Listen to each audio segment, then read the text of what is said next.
본색인 몸에 조건 지어져 있고 서로 조건 지어져 있다. 이 얘기는 달리 말하면 몸이 있다라고 말하는 것은 몸이 조건 지어진 마음이 함께 있다. 이 얘기죠. 마음이 있다라고 하는 것은 그렇죠. 마음이 조건 지어진 몸이 함께 있다. 몸과 마음은 항상 함께 하는 거. 단 한시라도 몸 따로 마음 따로 있을 수 없는 것이다. 이렇게 말하는 게 서로 조건되는 관계. 이렇게 말하는 거죠. 요거요 여러분 부탁이 있는데요. 나중에라도 혜비스님 그렇게 말해도 됩니까? 이렇게 저한테 따지지 마셔요. 저한테 왜냐면 이게 참 좀 곤란한 부분들이 있어요.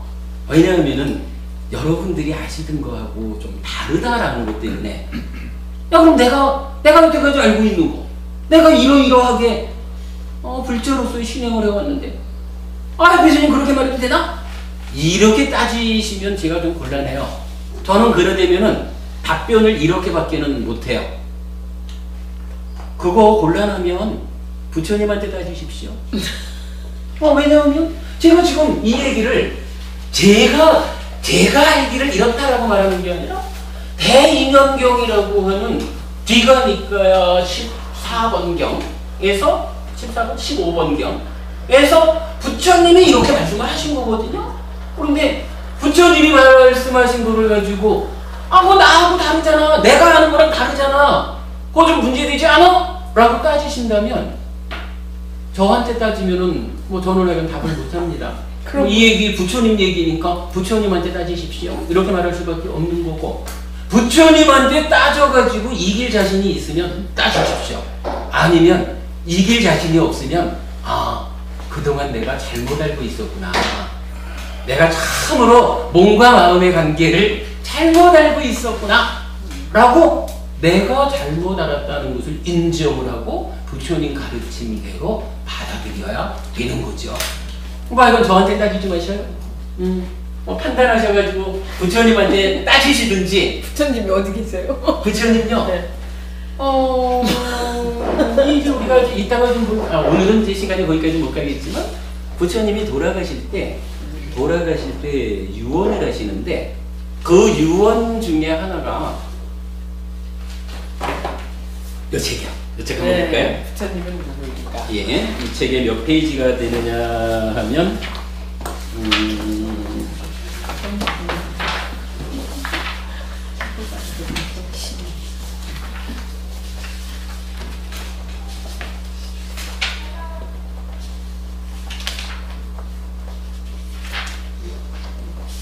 다음에 하시고 하세요. 아니요, 괜찮습니다. 이런 부분 중요하죠. 분명히 아셔야죠. 자, 117쪽 한번 보셔요.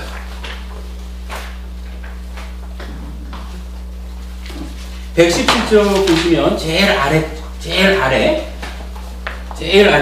문단에 가면 열의 마지막 유훈이라고 돼 있죠. 그때 세종께서는 아난다 존재를 불러서 말씀하셨다. 아난다요.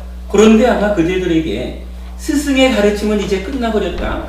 이제 스승은 계시지 않는다라는 이런 생각이 들지도 모른다. 아난다요. 그러나 그렇게 봐서는 안 된다. 아난다요. 내가 가고 난 후에는 내가 그대들에게 가르치고 천명한 법과 율이 그대들의 스승이 될 것이다. 라고 하면서 부처님이 가르치신 법과 율이 그대들의 스승 누구예요? 부처님이잖아요. 부처님이 법과 율로 존재해요. 근데 이제 이 앞에 있는 다른 또 말씀한 군데를 보면 이 법이라는 것은 어떤 경우에 법이 권위를 가지느냐. 누군가가 내가 이런 말씀을 부처님한테 들었습니다 라고 와서 얘기하면 그게 옳은지 그른지 그 자리에서 판단하려고 하지 마라. 모르는 경우죠. 모를 때. 그 얘기를 잘 기억해서 경을 보고 경과 비교해라. 그래서 경에 설한 바와 일치하면 그대의 말씀은 부처님의 말씀입니다 라고 인정을 하고, 경과 일치하지 않으면 그대의 말씀은 부처님의 말씀이 아닙니다 라고 거부해라. 이렇게 네 가지 권위 해가지고, 자, 부처님께서 내가 가고 나면 45년간 내가 가르친 법과 율이 그대들의 스승, 저 부처가 되면 부처의 역할을 할 것이다. 그런데 법, 아무나가 이게 법입니다 라고 한다면 그것이 정말로 법이냐 아니냐 하는 것을 어디에 견주어서 판단할 것입니까? 라고 할 때 경을 말하는 경과 견주어서 하고 네 가지 권위라는 주제로 설명을 해주셔요. 그러니까 여러분 그렇게 하시면 됩니다. 부처님한테 좀 따져야 되겠다 라고 생각이 드시면 예, 경전을 보시면 됩니다. 이 참 뭐 우리끼리 하는 얘기니까 그렇지만 그렇다고 경이라 그래가지고 경찰 붙으면 다 부처님의 권위를 갖느냐? 그건 아니죠. 여기에서 부처님이 돌아가시는 그 순간에 말씀하신 경이라고 하는 것은 부처님이 살아서 45년 동안 45년이라는 게 무슨 말씀인지 여러분 아시나요? 부처님 저기 29에 출가를 하셔요. 그리고 35에 부처가 되잖아요. 다 아시죠? 네. 35에 부처가 돼가지고 80살에 돌아가시는 그때까지 45년 동안을 부처로서 살았거든요. 그죠? 부처님으로 살아온 45년이 있거든요. 그 45년간 부처님이 설하신 이 말씀을 모아놓은 것으로의 경. 당연히 이렇게 기준이 되겠죠. 부처님이 돌아가신 나 죽은 다음에 어떠한 경들을 기준해라 이렇게 말씀하시지는 않으셨을 거예요. 그러니까 부처님 살아서 45년간 설하신 이 경전들이 부처님으로서의 역할을 하는 것이다. 이렇게 보시면 타당해요. 우리가 이 근본 가르침을 그러니까 니까야를 바르게 공부해야 되는 이유가 사실은 거기에 있는 거예요. 자, 아무튼 이렇게 이제 우리는 서로 조건 지어져 있어요. 서로 조건 지어져 있다. 요거 이제 조금 달리 말하면 우리 이제 주변에 보면 그런 얘기 많이 하죠. 내가 유체 이탈을 하는 사람입니다. 이래가지고 내가 말이죠. 딱 앉아서 정해들면 몸은 내려놓고 마음만 탁 나가서 세상을 몇 바퀴 돌다 들어오지요. 요거요. 부처님 말씀에 의하면 거짓말이에요. 몸과 마음이 서로 조건되는 곳이라서 단 한순간도 떨어져 있을 수가 없어요. 물론 이제 그분들은 그분들대로 자기들의 경험에 의해서 그런 이제 주장을 하시겠지만 사실은 우리가 하는 이 경험이라고 하는 것이 사실을 경험하는 경우가 극히 드물어요.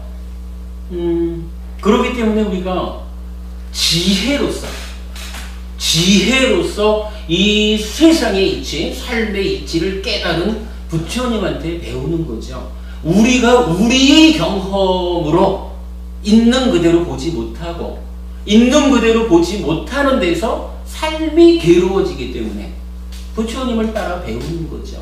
있는 그대로가 어떤 것입니까? 요거 배워가지고 그대로 따라하면서 우리도 부처님처럼 되는 거지요. 이건 그렇게 놓고 보면 부처님께서 몸과 마음이 서로 조건이 된다. 늘 같이 있는 것이다. 이렇게 말하는 부분을 기준할 때 누가 아주 멋있게 내가 유체 이탈도 좀 하고 이러면은 그것은 오직 그대의 경험에 불과할 것입니다. 그러나 그것이 참으로 몸두고 마음 훔쳐 다니던 이러한 사실로서의 경험인지는 그대도 모르고 나도 모릅니다. 다만 부처님 말씀에 의하면 그런 거 없습니다. 이렇게 하시면 정확해요. 또 여기 또 다른 경우에 적용해 보면 이런 경우죠. 일단 이제 살다가 죽으면 몸과 마음은 이건 혼자 있을 수 없거든요. 죽는다라고 하는 게 뭐냐 하면 비물질인 그래서 파괴되지 않는 이 마음은 죽지 못하고 있는데 다만 살아가는 동안에 행위의 조건 지어져서 계속 변화하는 가운데 몸과 말과 마음으로 착한 일을 많이 하면 착한 행위의 조건 지어져 가지고 내 마음이 지속적으로 좋은 마음, 좋은 상태, 향상하는 상태로 바뀌어가죠. 그래서 우리가 욕기 중생으로 살다가 수행이 깊어지면 색계로, 무색계로 이렇게 올라가다가 그건 내다라는 거잖아요. 뭐 그랬다 해도 어쨌든 이 마음은 하여간 죽는다고 해도 죽는 상태가 아니죠.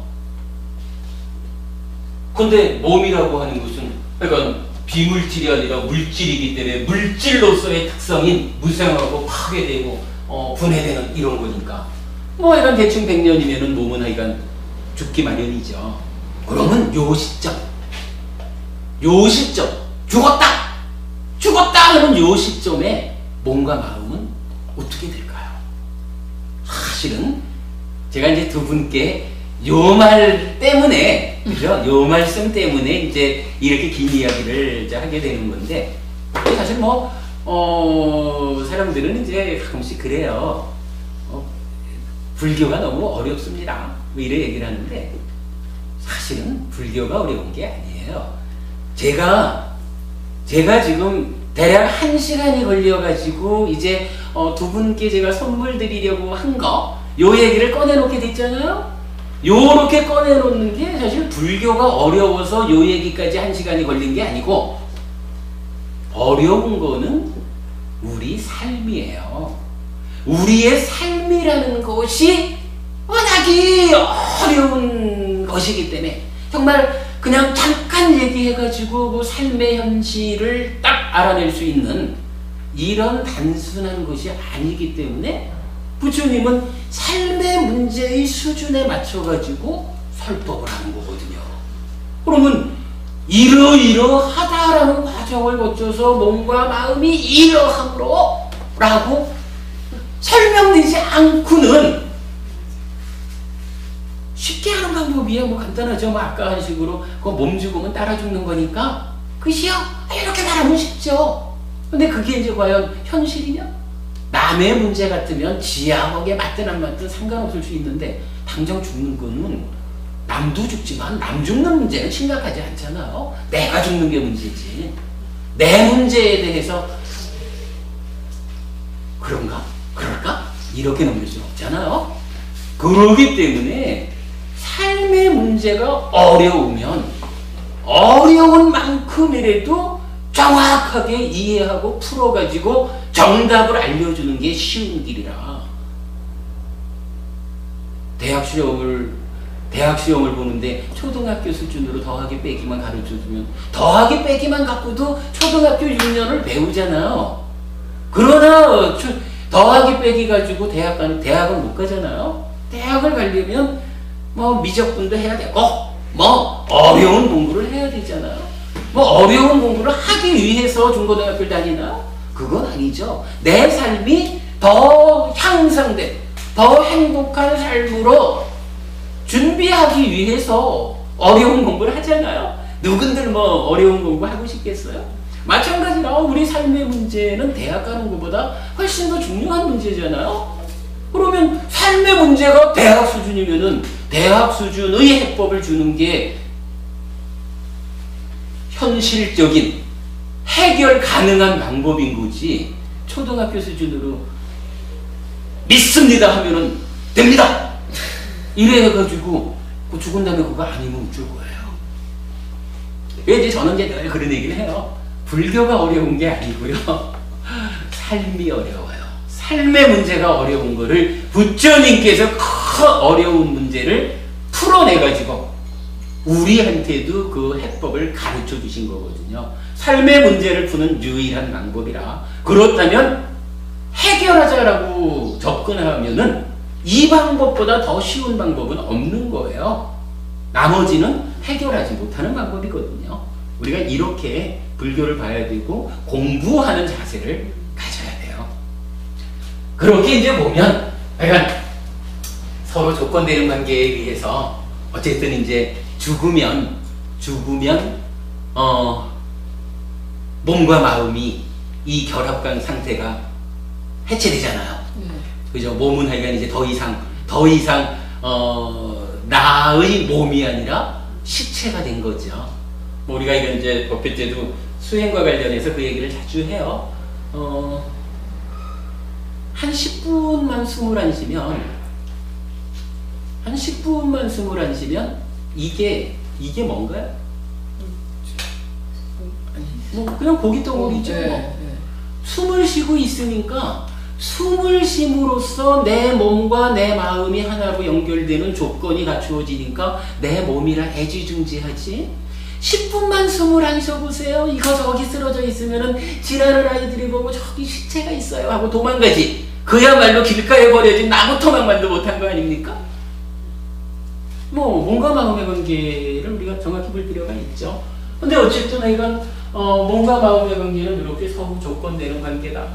그러면 100년에 한 번쯤 이 조건관계가 끊어졌다. 몸이 죽었다. 이때 어떤 일이 일어나느냐. 어떤 일이 일어나느냐 하는 거. 이제 그거를 우리가 주목해 봐야 되는 거죠. 자, 그럼 먼저 이렇게 이제 서로 조건되는 관계를 하나 놓고, 그 다음에 마음에 대한 설명을 또 하나로 말을 할 수가 있어요. 뭐라고 제가 표현을 하냐 하면, 몸이라는 것은 부모에게서 생겨났거든요. 부모에게서 생겨났고 밥과 죽으로 집적이 되는 거예요. 그러니까 부모가 만들어줬고, 부모가 먹여주는 젖으로 또 밥과 죽으로 이제 살아가거든요. 그런데 마음이라고 하는 것은 좀 다르죠. 부모에게서 생겨난 게 아니라 육계로서 모태에 든다. 이렇게 표현을 했거든요. 이 얘기는